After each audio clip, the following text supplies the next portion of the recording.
In this video, I'm going to be building the best possible team for 1 million MT in NBA 2K23 Myteam. I think this squad can definitely compete with some of the best teams in the game, and overall, if you guys have 1 million MT or somewhat close to it and want to build this type of team, I think it's going to be a very nice squad to have and should honestly be very cheap. Like, I don't think it's going to be up to 1 million MT. It might only be like 850 to 900,000. Just give you guys a little bit of wiggle room if you do want to add some cards to this squad. But for the starting point guard position, I do think for me personally, it's going to be Scottie Barnes. But for this position specifically, this can be a multiple different names. It could be a Sengun if you guys like Sengun over Scottie Barnes. If you guys like a Magic or a Ben Simmons, you know, over a Scottie Barnes, they can definitely play as well. So if you guys want to use one of those point guards because you do think they are better than Scottie Barnes, then 100% go ahead and do so. I just personally like Scottie Barnes over a Sengun, a Magic, and a Ben Simmons. I just think his defense he does provide to the team is going to be super valuable, being 6'8" with a 7'2" wingspan, and these defensive stats are absolutely amazing.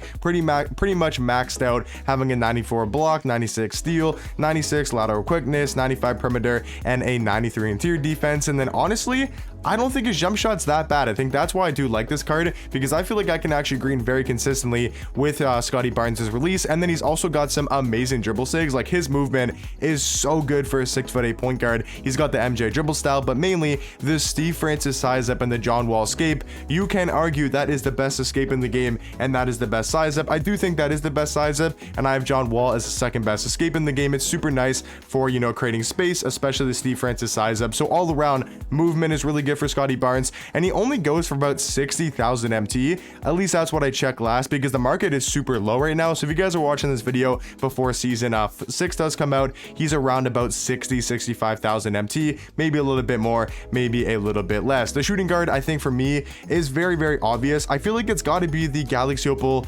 of Ricky Davis. I feel like that's got to be the card you do go with. Now, there is some couple different names I'll mention when we talk about the backup too, but I think Ricky Davis is super valuable to have on your squad, you know, for the offensive end, because Scottie Barnes, he's going to be there for defense, and then you guys will see our small forward, those cards are going to be there for defense. But Ricky Davis, I mean, he is going to be the offensive guy, the guy that's just going to carry us on the offensive end on the starting lineup. You know, having the Oscar Robertson upper, the Seth Curry base on very quick timing is a good jump shot. He's got very good dribble sigs. I just love his release. Think he moves at a very high level, and just all around is one of the best offensive twos in my team right now. And then for the starting three, I want to get some defense. I mean, we got Scottie Barnes, we got Ricky Davis. I still feel like we need our lockdown defender, and that is going to be Galaxy Opal Jonathan Isaac. Him and Scottie Barnes, I feel like can guard any kind of 1-2 combo in the game. Like, even if you match up against a Terry Dishinger and a T-Mac for some reason on the same lineup, you can put Jonathan Isaac on T-Mac, and then you could put Scottie Barnes on Terry, and those guys would be able to hold it down. But usually your opponent, like for example, if you match up against this squad, right, you would put Jonathan Isaac on Ricky Davis, and then you could keep the matchups the same way. Just put, like, you know, Scottie Barnes and Jonathan Isaac, and then put Ricky Davis on Scottie Barnes. So if you match a lineup somewhat like this, you're going to be able to be really versatile on the defensive end, because Jonathan Isaac is such a good all-around defender, being 6'11" with a 7'2" wingspan. He's got a 95 interior defense, 95 perimeter, 95 steal, and a 98 block, and then he's almost got every single Hall of Fame defensive badge in the game. So all around, I mean, the card's an absolute beast for only, I would say, 45 to 50,000 MT, and Ricky Davis is about 70 to 75k. So a lot of these cards have gone down in price and are really good for their value. Now, talking about the power forward position, a couple of different names you can go with. I mean, or sorry, not the power forward position, I meant the center position. Power forward is Taco, 1000%. I think he is the best, you know, expensive card to have. Like, he's the only must-have card in the game if you're trying to build a squad like this. If you're trying to build the best team in the game,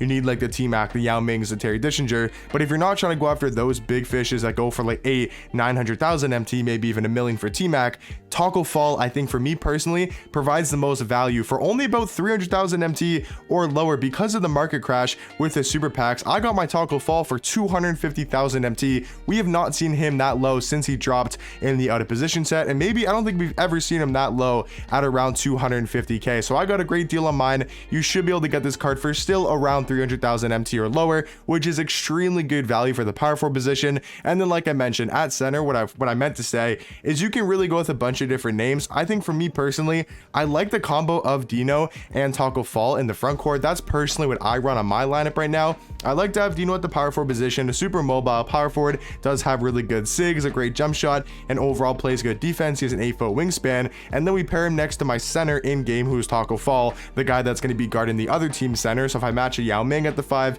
I match a Dikembe, a Kareem, I'm not going to keep Dino on those guys in game. I'm going to switch my Taco Fall into their center, the Yao Ming, the Kareem, the Dikembe, and then I'm going to switch my Dino onto the power forward position, or maybe even put Jonathan Isaac on the power forward and then put Dino on the small forward, something like that. Depends on the lineup you do face. But in my opinion, this is going to be the best possible starting lineup for the 1 million MT squad builder. Now off the bench, we do have to go a little bit more budget. We can still get some heavy hitters off the bench. I mean, Luke Walton is an amazing backup point guard. You could go for a Sengun, a Ben Simmons, or a Magic Johnson as well. That's why I left enough room, because if you guys want to use 2 point guards like Sengun and let's say Ben Simmons, you guys can go ahead and do so.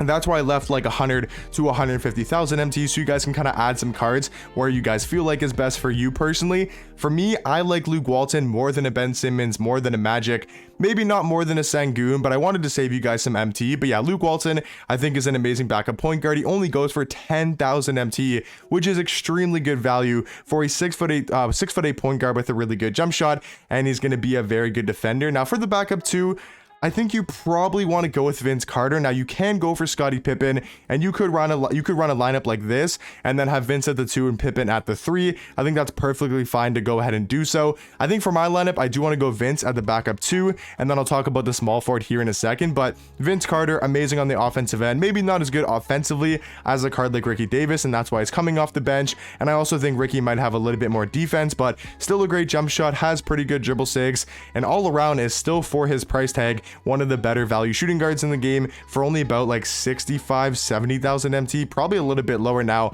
with the super packs coming out. So for me personally, I would go with Jonathan Bender, because I do think he's a better small forward than Scottie Pippen. I think the fact that he's 7 foot is super nice to have at the small forward position. You're going to have a really versatile bench, cards that can score, cards that can defend. I mean, just all around, you're going to have a really tall bench as well with Jonathan Bender at the backup 3. And then you guys will see my power forward here in a second. But yeah, I think this card's got a great jump shot, really good dribble sigs, I will say, and just really good movement for a 7 foot card in the game. Like, he does not feel like he's 7 foot and move like he's 7 foot. He literally moves like a guard in game, which is super nice to have. And then he can sit on ball, like he can play defense a little bit. That's why I have a card like, you know, Luke Walton. And then I also have at our power forward position, which is going to be the Galaxy Giannis. I feel like this combo off the bench is going to be super nice, having Jonathan Bender and Giannis, because they can kind of switch around, you know, on the defensive end. Giannis such a good defender at the 4, and then Jonathan Bender's 7 foot at the small forward position. So I feel like your wing defense should be really nice. I mean, you can even put, you know, for example, Giannis on ball,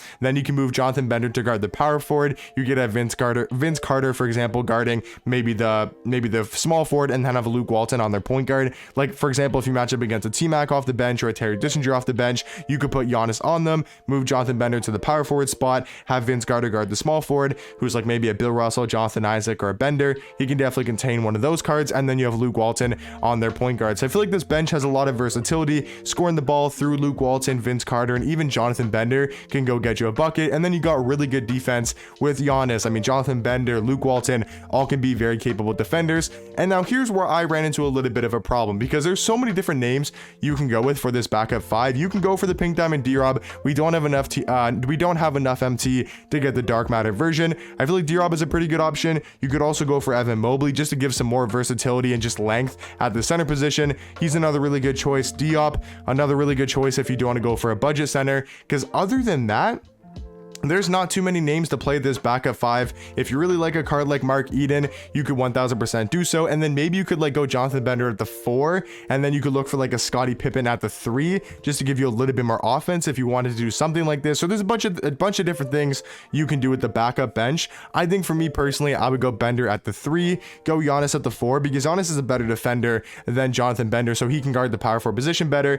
And then I would personally probably go Evan Mobley. I do really like him at the backup 5, and then you could also keep Mark Eden in your last 13 spot. So if they have let's say they have Yao Ming starting, and then they bring Taco off the bench, and now you got to deal with Taco fall off the bench, that's where you can bring in a card like Mark Eden and replace Evan Mobley, or even replace Giannis, depending on what you want to do. So in my opinion, guys, this is going to be the best possible team for 1 million MT. If you guys have any, questions for why I chose different cards, or just give me lineup suggestions if you guys think there's a little tweaks I could make to the squad. But in my opinion, if you guys have a million MT and want to build a squad, I think this is the best possible team you guys can build. But hopefully you guys did enjoy, and the video did help you guys out, and I'll catch you guys in the next one.